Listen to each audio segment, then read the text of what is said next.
GDP का full form gross domestic product होता है। ये किसी देश की इकोनॉमिक साइज मेजर करता है। जीडीपी बताता है कि एक साल में टोटल प्रोडक्शन कितना हुआ, इसमें गुड्स और सर्विसेज इंक्लूड होते हैं।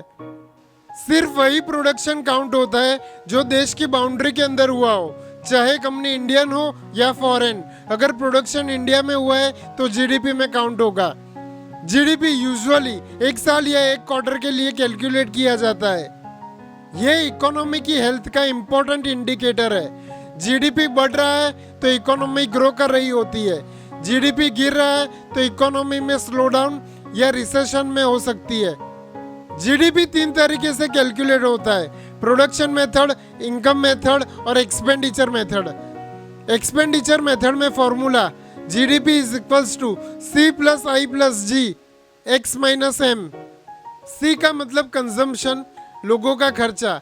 आई का मतलब होता है इन्वेस्टमेंट, बिजनेस का इन्वेस्टमेंट। जी का मतलब गवर्नमेंट एक्सपेंडिचर, सरकारी खर्चा।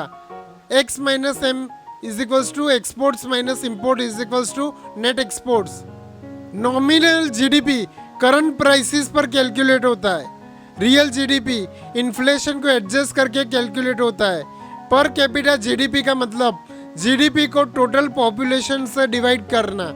जीडीपी से देश की इकोनॉमिक परफॉर्मेंस बेटर हो सकती है।